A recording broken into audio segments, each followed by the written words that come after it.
Good morning from beautiful Brisbane, Australia. How are you this morning? It's great to have you with me. It's actually a bit cool today, but you wouldn't think so. As my mentor says, she always looks for the weather in Australia because of whether I've got short sleeves or maybe we've progressed to jumpers on. What's the weather like where you are? Feel free to share. Feel free to say g'day. And if you're here for the replay, remember to hit hashtag replay. I love to connect with you and share with you as much information as I possibly can. And today we're going to look at how we can use the words breakdown in order to break through. Okay? Now, for those of you that are new here today, welcome. It's great to have you joining in and being willing to experience new things in order to go from recovery to remission. And it's so important that we choose to be willing to be active and change things up. Good morning, Diana. And if we don't do that, then we can't ever experience change, especially with complex PTSD, because of our soft wiring with our neurobiology. We need to step into the reality of new experiences. And sometimes it triggers us, but as we continue to expose ourselves and trust ourselves and step into the new experiences, we actually begin to recover more effectively. Now, this morning, I want to share from my heart with you about something that happened yesterday. And it's taken me a long time to put all these pieces together, so I hope it saves you time. I've had a week where I've had to juggle. Okay, so normally when new things come at us, it's like freeze, shut down, overwhelm, because that's our initial response, our automatic response. But this time I went, I'm going to work out how I can manage the change. Now, the change was that instead of connecting with my son every day and working out what we were going to do, I had to change that up to I need to take care of my daughter's needs first. It sounds really simple, like it's just taking her to and from work. But she had 4 days where 2 days were different shifts, and it's all new.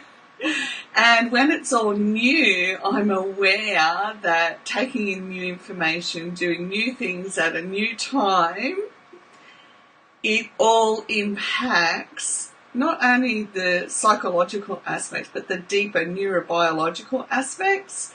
So I'm aware that my brain will be triggered just by doing something new. So I had to put steps in to be able to manage it without having a meltdown. Now that's a good, that's actually a good sign title, Managing Life Without a Meltdown. So what I did was I said to my son, look, you've got to just take care of everything for you. I just have to focus on what I've got to do just one day at a time for Chloe, because this is her new job. And she doesn't drive yet. It's all a process. So I wanted to, as her mum, be able to make sure that I could be there for her. Good morning, Ali. As her mum, I wanted to support her in whatever way I could to help make her transition into a new job a lot easier as well. So these 4 days for her can you remember what it's like to start a new job? Like, it's terrifying. So to have someone who's supporting you and, being your cheer squad along the way is surely helpful. I know for a lot of us, when we didn't have mums or dads who were supportive, it definitely made it challenging for us. And so I did that. I said to my son, look, you've got to take care of everything for you. And I had to discipline myself and say, I'm not thinking about anything for him. And I'm simply going to keep focusing on what time do I need to take her and what time do I need to pick her up. Because she's there's so many names for what she does that I can't. Let's try and pick one. She works in aged care, and so she's an assistant carer. or assistant nurse. I have no idea, because every time she mentions it, they're calling it something different. So what I did was I started doing that. Now my son ran out of groceries and everything, and I went, I can't do this. I have to just let him work it out. And it's hard when you're a mum and you want to change things up from the generations that have gone before. And yet, in order to change things up, we have to go, right, I've got to change things up in other ways as well. So I said to him yesterday, okay, you're out of groceries. I'm taking your sister to work in the afternoon today. If you want a lift to the shops, I'm happy to give you a lift to the shops and get your stuff and come home. And so what he did was he sent me a list of what he needed. And I went, yeah, that's just not going to happen. So I said to him, I'm not going into the shop. Good morning, Rachel. I'm not going into the shop. I'll wait in the car while you go and get your few things that you need. But you need to do that. And you know what? He just said, okay, no worries. And you know what? I have been trying to work out for so long how to get him to take on all of that responsibility. And it's not that he doesn't want to, it's that we've got to break down everything into smaller segments. And you know, for the life of me, I've been working on this for years as a mother. And I think because we come out of our childhood, and in order to feel safe, we see the bigger picture. So for me, I want you to think about this. If you've got kids or if you've got other people around you and you can see what the next steps are, the next 10 steps are that they need to take, say me. And I'll explain it this way, because I started to realise I did this when Chloe got in the car, taking her to a new job, and I'm like, oh yeah, you know, you could do further study, you could, I can't remember the things I suggested, you could do this and this, and she said, Mum, can we just do today? And I went, oh my goodness, my thought process is so much on let's go, do, and it's part of my safety mechanism. So over these last few days, I've really learned, or really experienced and discovered how important it is for us to break things down into smaller segments. So instead of acting out of the, I've got to feel safe and we've got to have it organised and be disciplined and get this done and this done, it's about, no, let's just break it down into today. And for my son, it's working brilliantly. You know what? He's been up this morning already, had his breakfast, done his exercise, got the mail, well, found the mail keys. He broke everything down. And he's getting things done. And I realise that people are going to feel more supported, or not people, my kids are going to feel more supportive if I learn to just slow down and break things down. Now, for you, how do you... Oh, thank you, Rachel. Sorry, Rachel just said, you need to come to Northern Ireland. We need your wisdom, knowledge and hope. That's so beautiful. Thank you, Rachel. So there's two sides here, and I'm going to go through both sides because I know that we've got some beautiful people here from Northern Ireland, Ali and Rachel, and I know their mother and daughter, and I want to break it down from both sides, okay? So if you're the daughter and you see your mum racing ahead, use your voice and say, Mum, slow things down, just like Chloe did to me, because it helps us understand what you need, okay? So even though I was able to reflect and see that I was racing ahead, and look, honestly, I picked her up after a night shift last night, and it's late at night. I've been using the day to write away. I mean, I'm writing 3 books at once. This is how my mind operates, and I operate effectively doing things this way because I'll stop one book and go off and and I leave it, go off and get inspiration for the next book and go like that. And this is how my mind works. And then as I'm off doing the other book, I get inspiration for where the next bit of that book needs to go. I don't recommend it unless you've got this type of thinking process. Stick to one thing at a time. But again, I'm sitting in the car and I'm going, right, now she's loving this place. She's loving this job. She is so happy. She gets in the car every day and laughs about the things that happen at work, and it's a beautiful place. And me, I'm off thinking, okay, let's do this, right? Now, I'll just say now, if you just get your license, save up, because she's got all her hours done. In Australia, you have to do 100 hours of driving before you can sit for your next level, which is your P plates. And then, you save up for a car. She's a great saver. And do this. And I went, oh my goodness, I'm doing it again. I'm off running and organising. And I went, this has got to stop. Got to break it down. So there's that side of breaking things down as a mum.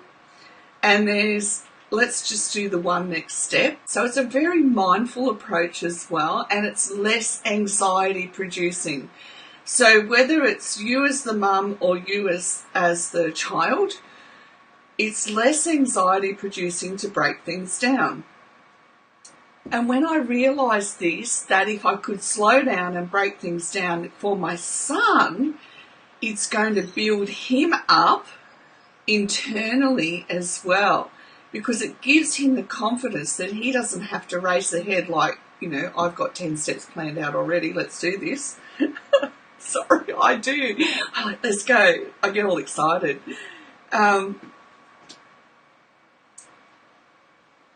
Diana says, when you said for today, I felt a jolt through my body. Your kids are so aware, thanks to you. Yeah, that's right, Diana. They say that to me too. Actually, Nicholas, who's my youngest one, said that to me yesterday as well. He said, oh, geez, thanks, Mum. We were actually talking about a comedian that shares stuff with his family and things like that online. And he was saying how, now this is a 20-year-old male, okay? He was saying how he could see that type of personality, he can understand why the wife left, because he's joking around, it's funny, but to do that over an extended period of time shows a lack of connection, lack of depth and lack of understanding of what other people need. And I'm sitting there driving away going, wow. So then he says to me, thanks, Mum. Thanks for making me see the deeper side of life. And I went, oh, okay, cool. So it's amazing. And when we slow down and just do today, there's another side of this as well. When we just do today and we've had trauma and our brain and body is soaked in trauma, it can be really challenging for us to go, okay, if I'm slowing down and I'm just going to do this moment today, am I feeling unsafe? Or another one I've found out when you break it down too is, am I feeling that I'm still going to get things done? Now, when we own the underlying feeling, it doesn't mean we buy into it. It doesn't mean that, the whole day gets put on hold. What it means is we can let that feeling go up and through us and go, hey, I'm the adult here. It's okay. I can rest for a moment. I can give my body and brain time out. And I'm going to actually achieve more by doing that than having the inside of me. Do you remember those old washing machines where they had this rollers and you used to push the clothes through, but you had to make sure your fingers didn't get caught? And I used to love watching the washing go round and round and then wait for your nan to put the, clothes through the wringer, the wringer part of the washing machine. Yeah, I've been around a while. Well, it can be like that. Rather than feeling like we're going round and round and then we've got to squeeze everything out of us to get through the day, when we address those underlying emotions, we're letting that energy flow through our body, and it's like sitting over here and going, yeah, I can see that inside of me moving around. It feels like this, but then I'm just going to let it go. Now, if you do that and the first time you need to rest, okay, rest. Because when you do get up, you get up with more clarity of mind. You get up with a greater understanding. I know I do. I get up with a greater understanding and focus. This helps us develop extended periods of time with an ability to focus more. Okay? So I hope that you can take some of this today and sit down and nut out how you can just break down today. Actually, that sounds terrible. No, you're not allowed to have a breakdown today.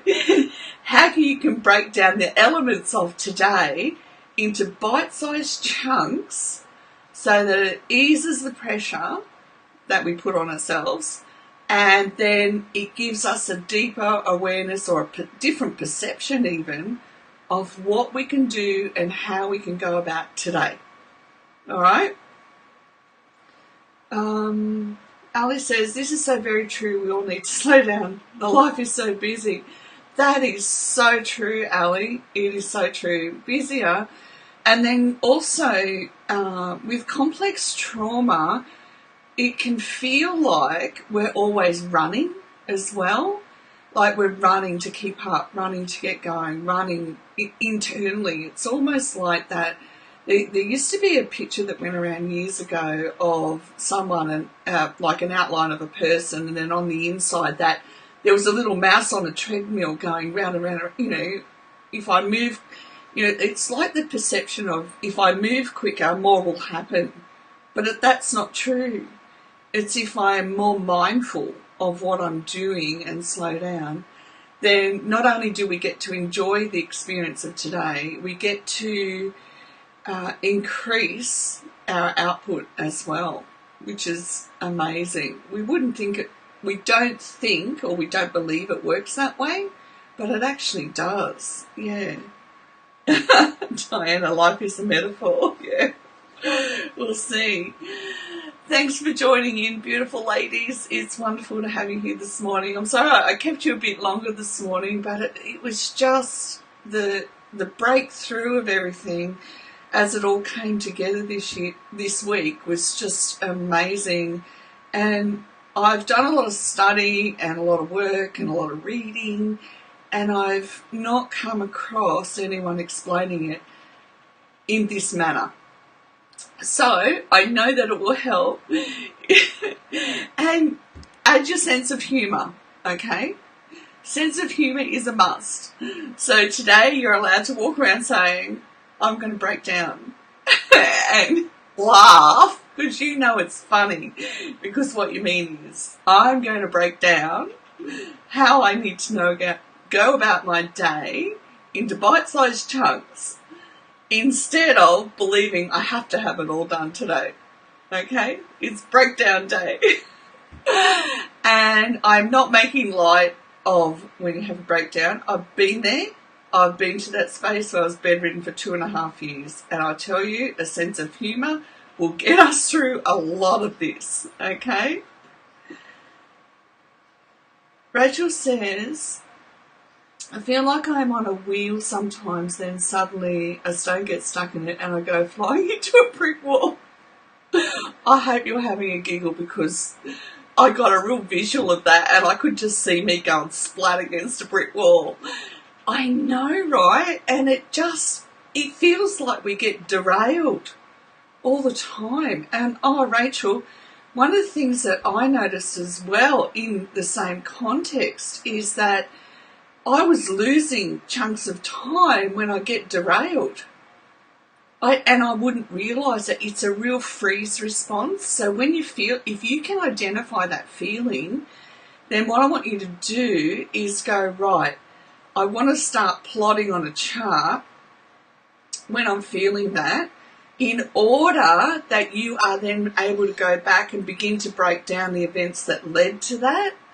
And when you do that and you plot it on the chart, it's like, oh wow, I can see what's happening for me that I couldn't see before, because our perception, when we're in freeze mode, definitely when we're in freeze mode, our perception is offline.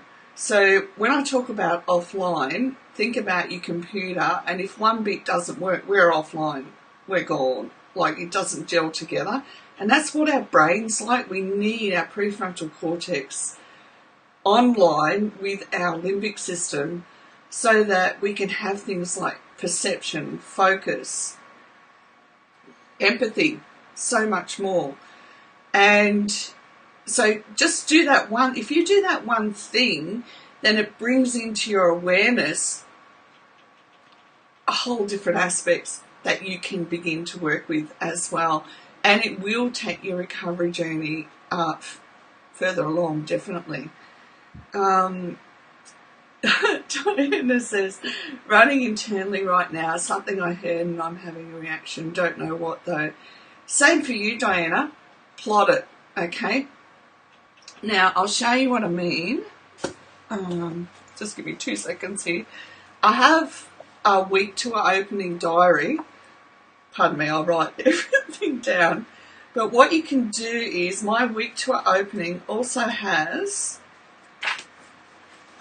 month to an opening. So if you were to get a diary that has month to an opening